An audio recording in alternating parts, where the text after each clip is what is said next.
What's up, geeks? This is Captain TW here with another episode of Geek Approved. Today's review is going to be on the TV Series 6 Abraham Ford action figure from The Walking Dead, and I have to say, this here is one of my favorites. As being a fan of Michael Cudlitz, as I've been for quite a long time, because he's been popping up in everything, and then he was great on Southland, I was surprised when he showed up at Comic-Con in 2013 to, debut himself as part of the cast.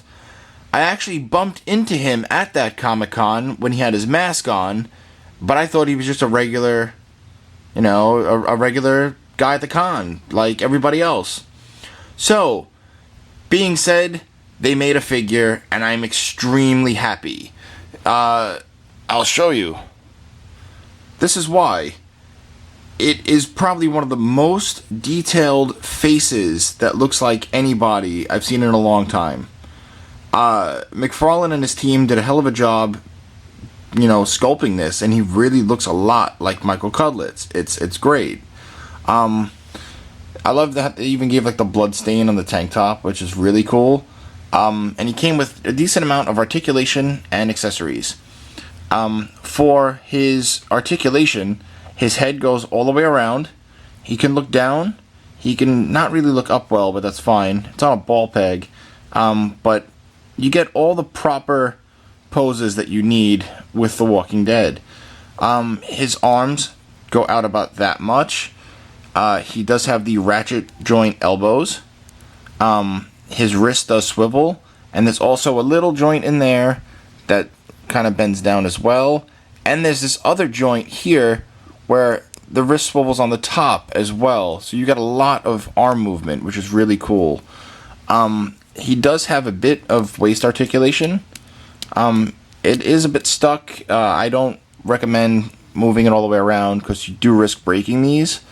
The camo on his pants look really highly detailed. They did a lot of work there. The belt being a separate piece here for the holster, which they put the nice design of the cross on there too. And the knife sheath also really highly detailed. I love how they kind of made them dirty looking too. They put a nice little black wash on the paint to give that been walking around in the mud for months on end kind of look. That's pretty neat. As for his legs, they do go out about that much. It's the same as the Daryl from Series 5 articulation.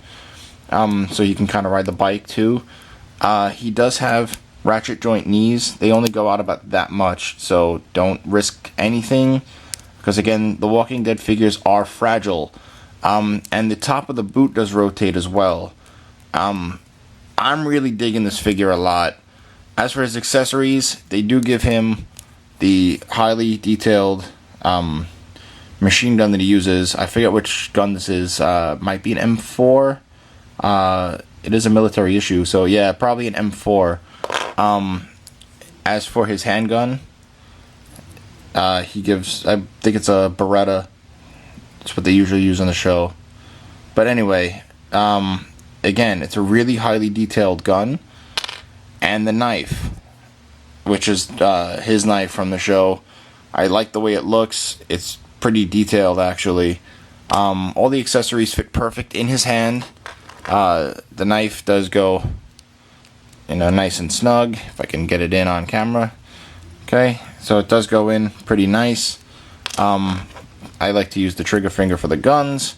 So, they're both kind of trigger fingered, just this one's a little bit more outward. And it does look pretty cool. So yeah, that's it for his accessories and his articulation. Also they put the watch on his wrist too, which I like. And it looks pretty detailed as well. So yeah, that's about it for this review. You can find this figure review as well as a ton of other stuff on InnerCityGeeks.com, where we have a lot of podcasts and more toy reviews as well. If you're into gaming, we definitely have the Good Games podcast that you could listen to. Frank and Alex have been going nuts, and I tell you, their podcasts are just amazing. The whole team is great. So yeah, that's it for this figure review. I hope you enjoyed. And remember, if I haven't reviewed it, then it must not be. #GeekApproved. Peace.